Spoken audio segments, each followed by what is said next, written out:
예, 오늘 본문 우리 사도행전 우리 26장 우리 1절부터 23절 말씀을 중심으로 가시채를 뒷발질하는 사람, 가시채를 뒷발질하는 사람.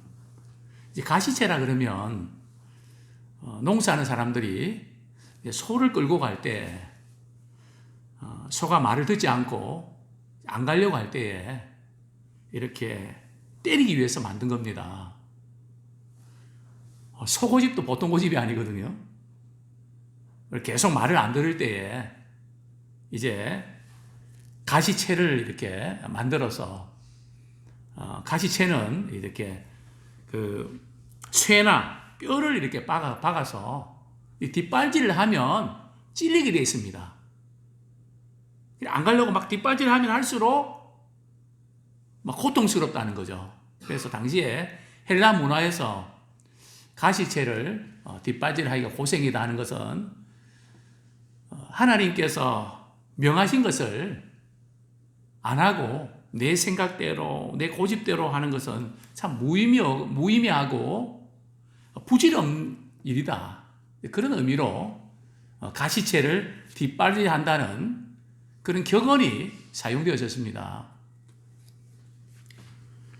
가시채를 뒷발질하는 사람 중에 한 사람이 누굴까요? 바로 오늘 본문에 나오는 바울입니다.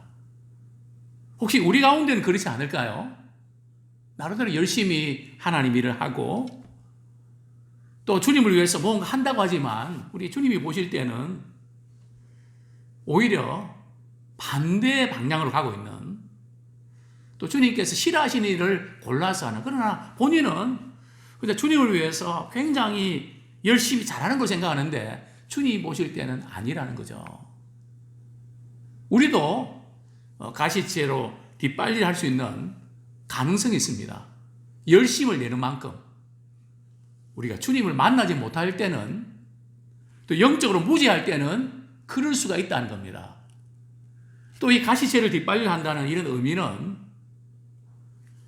교회를 핍박하고 성도들을 이렇게 괴롭히는 그런 세력들은 가시채를 뒷발질하는 것처럼 나중에 고생이라는 거죠. 왜냐하면 교회사적으로 보면 성도와 교회를 핍박하던 정권, 단체는 남아나질 못했습니다. 역사적으로도 그렇고 교회사적으로 그렇습니다. 왜냐하면 주님이 살아계신데 그냥 보겠습니까? 그러니까 우리는 정말 이렇게 사람인지라 실수할 수 있지만 그것이 나를 핍박한다, 믿는 성도들을 핍박하는 것이 주님을 핍박한다 말씀하셨는데 참 여기에 걸리는 것은 대단히 위험한 일입니다. 어떤 점에서 대단히 무서운 일입니다. 주님께서 앞으로 어떻게 하실까 걱정이 되는 대목이죠. 오늘 저는 이 제목으로 함께 우리 은혜를 나누기를 소원합니다. 참 믿는다고 하지만 하나님의 뜻과는 반대되는 일을 하는 사람들이 있습니다. 바울이 그랬고 또한 당시에 종교적 지도자들이 그랬습니다. 그들이 이 바울을 이렇게 신문하고 재판하지만 사실 그들이 뒷발질하는, 가시채를 뒷발질하는 그들이었죠.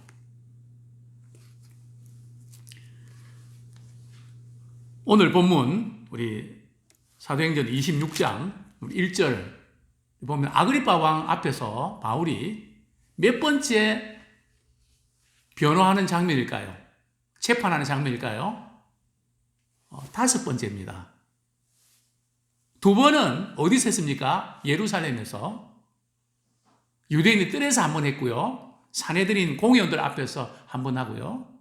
2번은요, 가이사랴에서. 가이사랴 2번 하게 되죠. 이 사람은 잡아 죽여야 된다고 하는 그런 가운데 또 한 번 하고, 그 다음에 이제 베리스 총독 앞에서 또 한 번 하고요. 베리스 총독이 또 바뀌니까 그 다음에 이렇게 베스터 총독 앞에서 또 한 번 하죠. 그리고 이제 오늘은 누구 앞에서요? 아그리빠 왕 앞에서 만나야 지금 이제 바울이 지금 5번째 신문을 받는 겁니다. 지금 가이사랴에서 3번째죠. 이제 바울이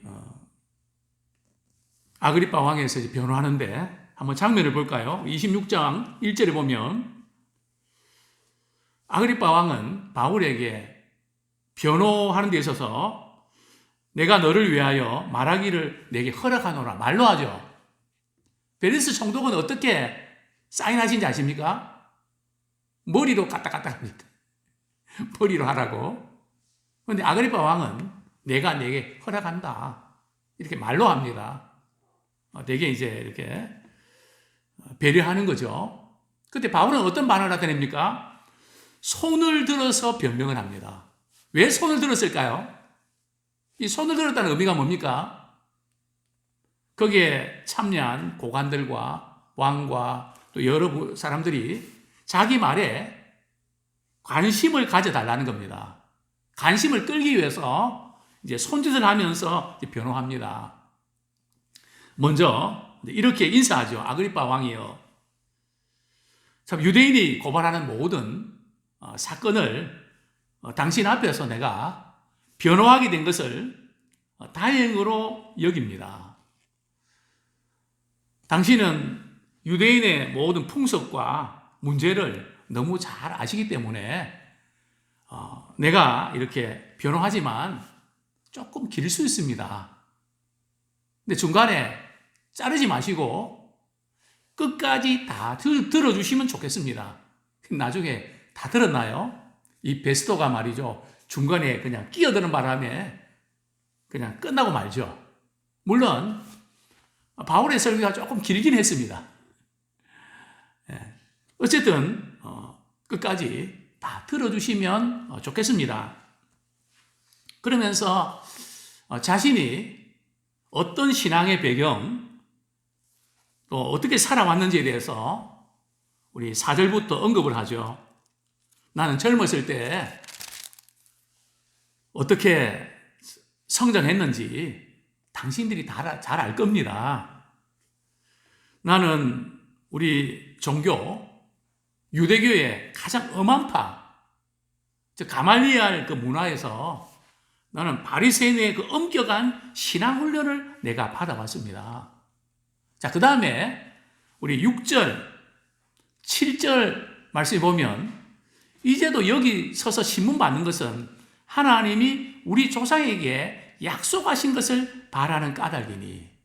하나님이 우리 조상에게 약속하신 것이 뭘까요?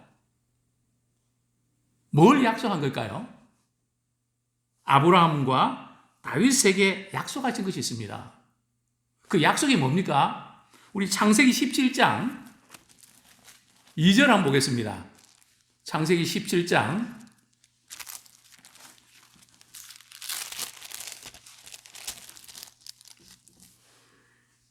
창세기 17장 우리 2절 한번 같이 읽겠습니다. 시작. 내가 내 언약을 나와 너 사이에 두어 너를 크게 번성하게 하리라 하시니.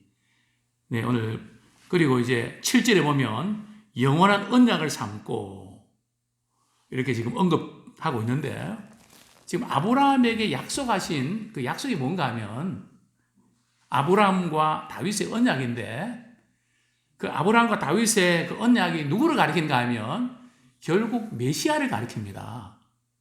즉 우리 조상들이 메시아를 고대해 왔는데 나도 우리 조상들이 이렇게 하나님께서 약속하셨던 것을 기대하며 살아왔습니다. 그 약속은 7절에 보면 우리 12지파, 즉 이스라엘 백성들이 밤낮으로 하나님을 받들어 섬기면서 그것을 간절히 얻기를 바랐는데, 즉 메시아를 대망했다는 겁니다. 그러면서 이제 7절 하반절에 보면 아그리빠 왕이여 이 소망으로 말미암아 내가 유대인들에게 고소를 당하는 것이니이다. 하나님께서 우리 조상에 한 약속, 즉 메시아에 대한 그 약속인데 그것이 바로 이제 소망으로 바뀌어집니다. 자, 이 소망은 어떤 소망일까요? 우리 사도행전 23장 6절. 계속 지금 사도 바울은 변로하면서 소망에 대한 이야기를 많이 하고 있는데요. 사도행전 23장 6절. 같이 한번 읽겠습니다. 시작. 바울이 그중 일부는 사두개인이요 다른 일부는 바리새인 줄 알고 공회에서 외쳐 이르되 여러분 형제들아 나는 바리새인이요 또 바리새인의 아들이라 죽은 자의 소망 곧 부활로 말미암아 내가 신문을 받노라.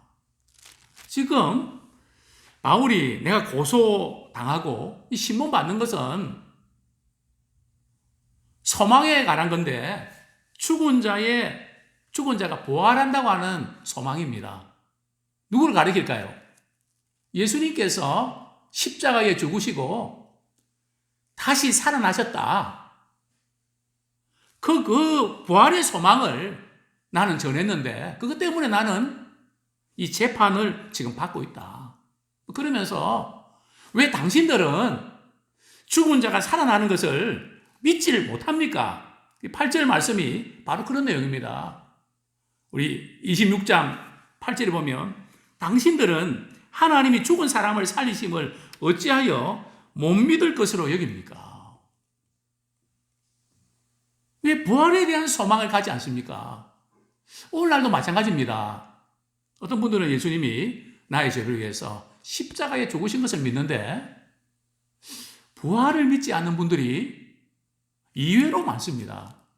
우리가 부활에 대한 소망을 가지면 다시 살아나기 때문에 다시 살아나서 주님 앞에 이제 서서 심판을 받는데 심판을 의식하면서 사는 신자의 삶은 그저 이 세상에 사는 동안에 복 받고 그냥 편안하게 그렇게 산다. 이렇게 신앙생활하고 천지차입니다. 시간 사용도 다르고 물질 사용도 다르고 자기가 있는 위치에서 내가 어떻게 될까? 언제가 주님 앞에 서서 나의 모든 행간대로 주님 갚으시는데 나는 뭘 해야 되지? 이걸 진짜로 믿고 그렇게 살아가는 사람은 부활의 소망을 가진 사람은 다릅니다. 우리 성경 말씀 한 구절 보겠습니다. 우리는 이 소망 가져야 됩니다. 베드로전서 1장 3절. 베드로전서 1장 3절. 신약성경 377쪽. 같이 읽겠습니다. 시작. 우리 주 예수 그리스도의 아버지 하나님을 찬송하리로다. 그의 많으신 국률대로 예수 그리스도를 죽은 자 가운데서 부활하게 하심으로 말미암아 우리를 거듭나게 하사 산 소망이 있게 하시며 우리를 거듭나게 하사 산 소망이 있게 하시며 그리고 우리 4절 어떻게 살아갑니까? 같이 읽겠습니다. 시작. 썩지 않고 더럽지 않고 쇠하지 아니하는 유업을 있게 하시나니 곧 너희를 위하여 하늘에 간직하신 것이라. 그래서 이 부활에 대한 소망을 가진 분들은 썩지 않는 것을 바라보면서 영원한 영혼을 위한 투자를 할 줄 압니다. 영혼이 잘 되는 장래의 좋은 터를 위해서 우리의 가진 모든 것들을 사용할 줄 안다는 거죠. 그래서 우리는 이 부활의 산 소망을 가지고 살아가는 우리가 되기를 원합니다. 이제 바울은 자신의 그 성장 과정, 신앙의 배경을 또 이야기하면서 그들에게 또 이렇게 호소합니다. 나도 당신들처럼 나사렛 예수가 이단이고 그들을 대적하면서 예수 믿는 사람들 많이 죽이고 또 체포하고 매질하고 또 심지어 우리 11절에 보면 강제로 모독하는 말을 하겠다. 이것은 뭔가 예수님을 부인하고 저주하도록 막 강요하는 그러면 살려주겠다고 뭐 그런 일도 했다는 거죠. 뿐만 아니고 예루살렘에서 뿐만 아니고 외국성 어디입니까? 다메섹까지 원정 가서 거기에 믿는 기독교인들 다 잡아오기 위해서 내가 다메섹을 가고 있었습니다. 우리 13절. 그런데 참 거슬 수 없는 어떤 변화가 일어나게 되죠. 우리 13절 같이 읽겠습니다. 시작. 왕이여 정오하되어 길에서 보니 하늘로부터 해보다 더 밝은 빛이 나와 내 동행들을 둘러 비추는지라. 지금 바울이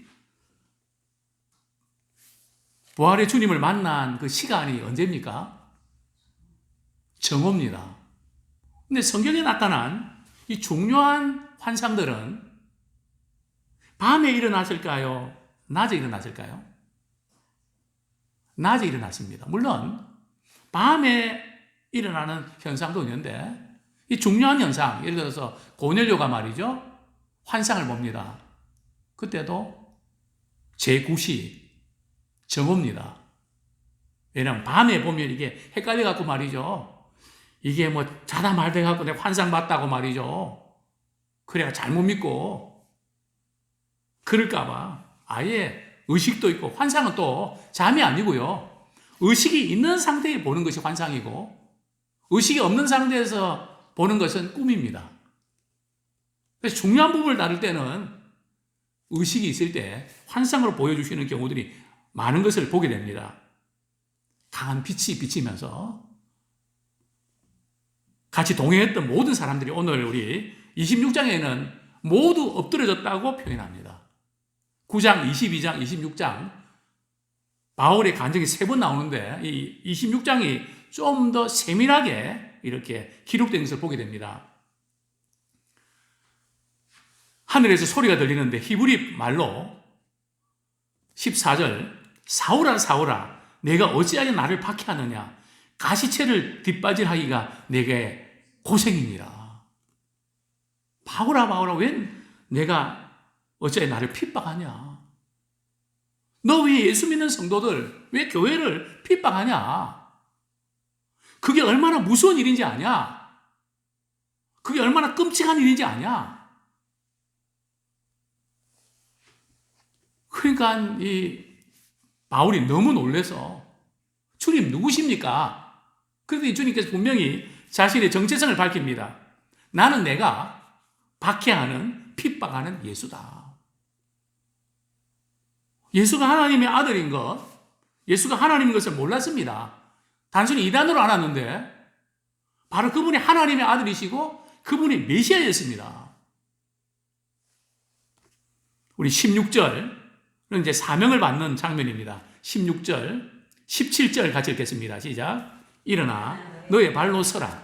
내가 내게 나타난 것은 곧 내가 나를 본 일과 장차 내게 나타날 일에 너로 종과 증인을 삼으려 함이니 이스라엘과 이방인들에게서 내가 너를 구원하여 그들에게 보내어. 일어나 너의 발로 서라는 것은 성경에 보면 일어나 너의 발로 서라. 발의 먼지를, 신발을 벗어라. 이것은 언젠가 하면 하나님께서 소명을 맡기실 때에 진행되는 절차입니다. 부활하신 주님께서 바울에게 사명을 맡기십니다. 너가 나를 본 것을 증거해라. 그리고 이스라엘과 이방인들에게 이 복음을 증거해라. 내가 너를 복음의 증인 삼겠다. 그래서 이방인도 구원하고 이스라엘 백성들도 나는 구원하기 원한다.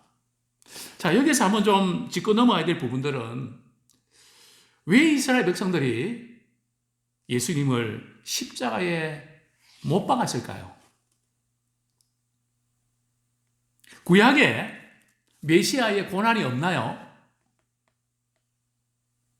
또 구약에 이방인들이 구원받는다는 예언의 말씀이 없는가요? 있습니다. 근데 그들은 분명히 이방인도 구원받고 주님께 돌아온 약속을 알았습니다. 또 메시아가 고난받는다는 것도 알았습니다. 그러나 그들은 지금 당하는 그 삶이 너무 고달프니까 메시아의 고난을 믿고 싶지 않았습니다.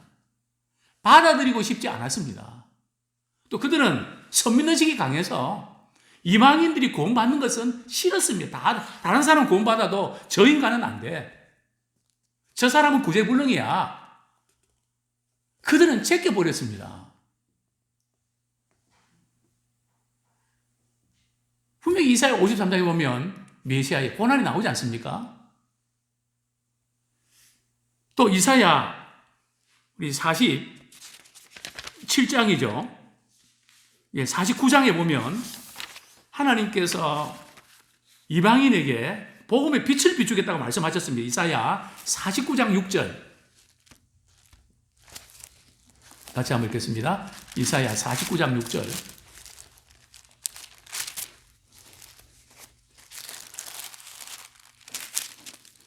같이 한번 읽겠습니다. 시작. 그가 이르시되 내가 나의 종이 되어 야곱의 지파들을 일으키며 이스라엘 중에 보존된 자를 돌아오게 할 것은 매우 쉬운 일이라. 내가 또 너를 이방의 빛으로 삼아 나의 구원을 베풀어서 땅끝까지 이르게 하리라. 분명히 하나님께서는 예수님을 통해서 이방에 빛을 비춰서 그를 구원받게 하겠다고 말씀하셨습니다. 그러나 이 예언의 말씀이 이스라엘 백성들은 그게 싫었던 겁니다. 하나님도 자기들의 생각이 맞춰지길 원했단 말이죠. 거기에 미스테이크가 있었던 겁니다. 그래서 바울을 통해서 이방인에게 참 복음을 전하는 그런 일을 맡기셨던 거죠. 그러면서 18절에 보면 우리가 이 구원이라는 게 뭔가 우리가 영적으로 눈을 뜨는 겁니다. 영적으로 눈을 언제 뜰 수 있는가 하면 말씀을 들을 때 성령께서 역사해 주셔야 우리가 영혼의 눈을 뜹니다. 영혼의 눈을 뜨는 것은 성령의 역사심이고 또 말씀을 들을 때에 우리의 영적인 눈을 뜹니다. 이 영적인 눈을 뜬다는 게 무슨 의미인가 하면 어둠에서 빛으로 나간다는 거죠. 죄악에 속해서는 우리는 어둠에서 헤맵니다. 그러나 말씀은 빛입니다. 그래서 우리는 말씀 받을 때 어둠에서 빛으로 나가게 됩니다. 또한 우리는 사단의 권세에서 하나님께로 돌아오게 됩니다. 그래서 우리는 회개하고 예수 믿고 회개하면서 죄사함 받고 거룩하게 되어서 하나님의 기업을 받게 됩니다. 우리 19절부터 23절에 보면 이런 내용입니다.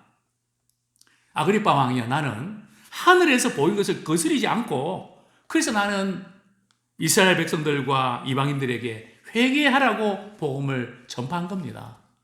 회개에 합당한 일을 하라고 나는 전파했는데 그거 듣고 그게 듣기 싫어서 유대인들이 나를 성전에 잡아 죽이려고 지금 이렇게 신문하는 것입니다.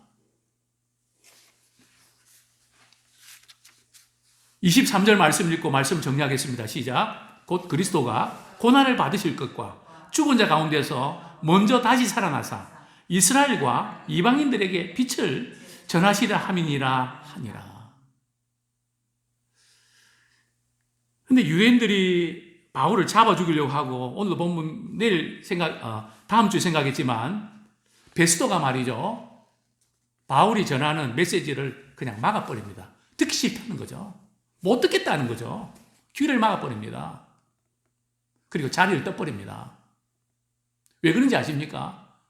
이방인이라는 소리만 나오면 유대인들은 그렇게 듣기 싫은 거죠. 왜 우리를 유대인과 이방인과 똑같이 취급하냐는 거죠. 그게 그렇게 싫은 겁니다. 알레르기 반응이 나타날 정도로 그 사람은 안 되는 겁니다.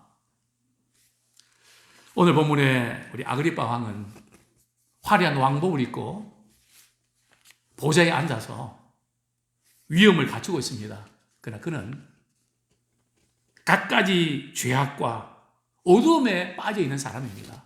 높은 집에 있지만 그러나 바울은 죄사함 받고 주님만이 주시는 기쁨을 누리고 있습니다. 그의 신분은 죄수입니다. 죄수의 의복을 입고 있지만 그는 자기가 만난 예수 그리스도의 죽으심과 부활을 증거합니다. 복음을 증거합니다. 우리 또한 지금 어떤 상황이 있든지 있는 곳에서 복음의 증인으로 어둠에서 빛으로 사단의 권세에서 하나님의 나라의 권세로 옮겨가는 그 일을 위해서 복음을 전하는 증인이 되기를 축원합니다.